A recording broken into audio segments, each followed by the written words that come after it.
Bonjour à tous et à toutes et bienvenue dans Look My Geek, le magazine traitant des films et des séries qui valent le coup d'être vus. Aujourd'hui je suis avec Monsieur Phoenix Dark. On est du retour de The Hobbit 3, la bataille des 5 armées. Et on va donc vous faire une petite critique rapide du film. On va commencer d'abord par les effets spéciaux. Les effets spéciaux, tu les as trouvés comment? Dégueulasse? Non, c'était nickel. Sachant que moi le 2 j'ai trouvé ça et les passages vers la fin ils sont assez horribles. L'or en fusion et tout. Ah, c'est spécial ça. Yes, sir. Il y a un petit côté dessin animé dans les effets spéciaux, je trouve aussi. Ouais, un peu PS2, un peu petit dégueulasse. The Hobbit 3, la bataille des 5 armées est donc plutôt bien adaptée du roman original, sauf quelques détails. Bon, je vais pas vous spoiler parce que voilà, ça se fait pas. Mais globalement, l'adaptation roman est plutôt pas mal quand même. Voilà, j'ai entendu des gens dans la salle qui disaient qu'il y avait tel truc qui allait pas et tout ça. Mais globalement, c'est quand même pas mal. Pour toi, c'est le meilleur film ou pas? Les trois?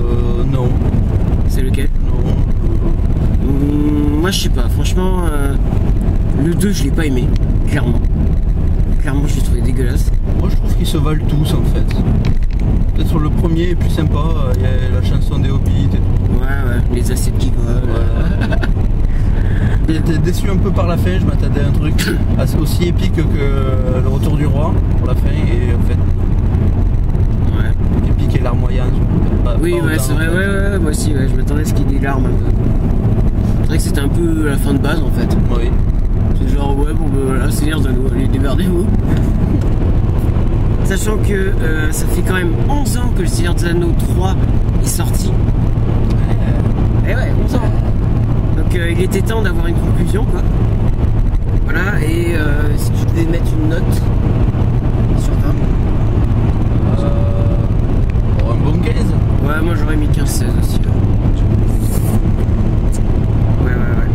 Si vous n'avez donc pas pu aller à l'avant-première de The Hobbit 3 au Gaumont Multiplex Montpellier, ah oui, vous avez donc raté un concours de tir à l'arc avec des boules. Des pointes en forme de boule. Des combats d'épée.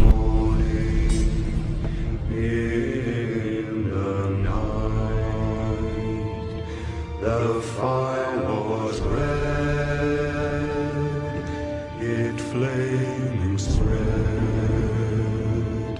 the trees like torches blazed with light.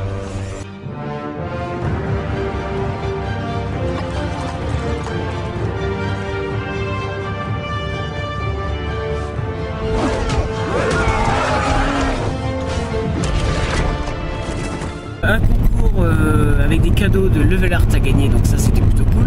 Cadeaux de Planète Interdite ainsi que des t-shirts à gagner. Ouais.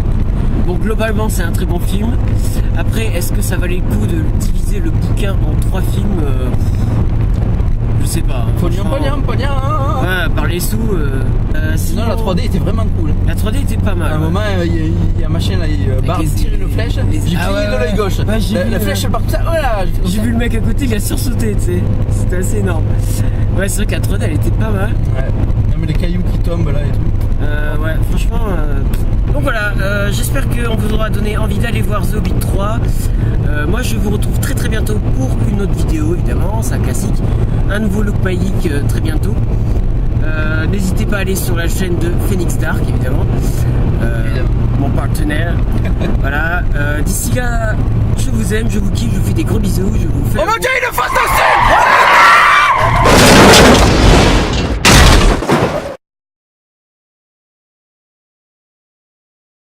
Donc après cette critique à chaud du film, passons à la critique à froid, c'est-à-dire un petit peu plus réfléchie que la première. Donc je vais vous faire les points positifs et négatifs du film. On va commencer par les points négatifs. En premier, le dragon Smaug se fait démonter la gueule en 5 minutes.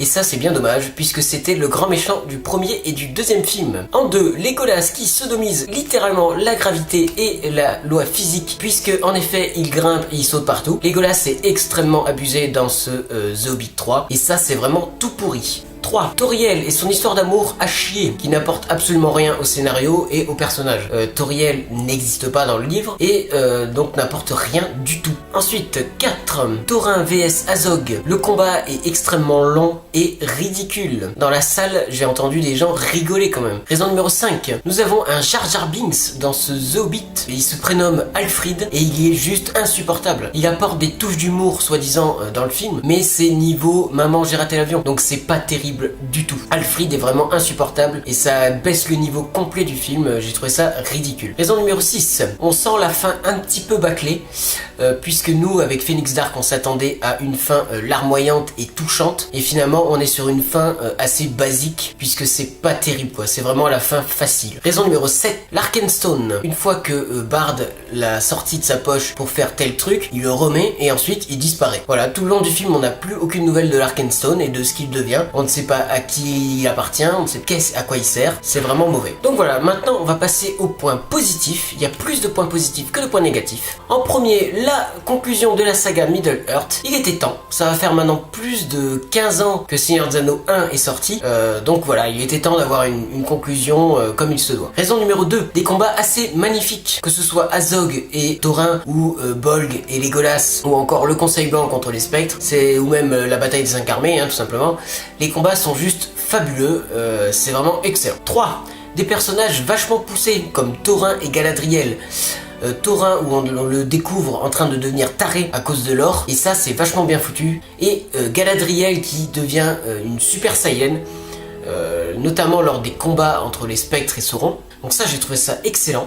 Cette scène n'existe pas dans le livre, mais elle est juste énorme. Raison numéro 4, on voit pas le temps passer. Ce film passe vraiment très vite. Il est très agréable à regarder, il n'y a pas beaucoup de temps mort, il est vraiment excellent, on s'ennuie pas. Comparé au 1 et au 2 où il y a des longs moments où il se passe rien. Et là, on s'éclate tout le long du film, il y a de l'action tout le long, c'est vraiment très bon. Raison numéro 5, la musique toujours aussi épique, que ce soit du Seigneur des Anneaux ou de The Hobbit, la musique est juste énorme. Raison numéro 6, les effets spéciaux beaucoup mieux que dans The Hobbit 1 et 2, on a moins cet effet PS2, After Effects dégueulasse, les effets spéciaux passent beaucoup mieux, et c'est vachement plus joli. Raison numéro 7, Saruman en mode Kung Fu, Saruman qui envoie du pâté quand il se bat avec les spectres de l'anneau. Et ça c'est juste énorme, c'est juste énorme. Raison numéro 8, la bataille des 5 armées a été modifiée par rapport au livre, et ça c'est beaucoup mieux, puisqu'en effet dans le livre on suit le point de vue de Bilbon, et Bilbon se prend une pierre dans la gueule et s'évanouit. Du coup, il se réveille après la bataille et on ne sait pas ce qui s'est passé. Mais dans le film, ils ont réussi à garder les meilleurs moments et à faire un truc vraiment qui envoie du pâté. Donc pour finir, est-ce le meilleur Hobbit? Alors clairement, oui. Clairement, c'est le meilleur des trois. On s'éclate tout le long du film, on s'ennuie pas une seconde. Est-ce que The Hobbit, la saga The Hobbit, est mieux que la saga Seigneur des Anneaux? Non, clairement non. Seigneur des Anneaux restera toujours mieux que The Hobbit, ça c'est sûr. Donc voilà, j'espère que cette critique Look My Geek un peu longue vous aura plu.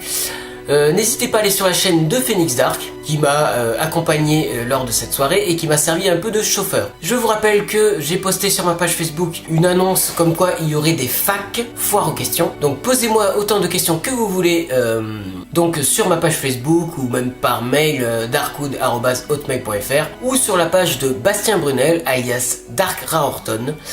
Voilà, je pense que la vidéo sera vers le 24 décembre, 25, voire 26, on verra. Vous pouvez nous poser toutes les questions que vous voulez, que ce soit personnel, impersonnel, sur des jeux, sur les films, sur tout ce que vous voulez, n'importe. On se fera un plaisir de vous répondre en vidéo. Voilà, merci à vous, likez, partagez, abonnez-vous, et à très bientôt, je vous aime, je vous kiffe. Allez, salut!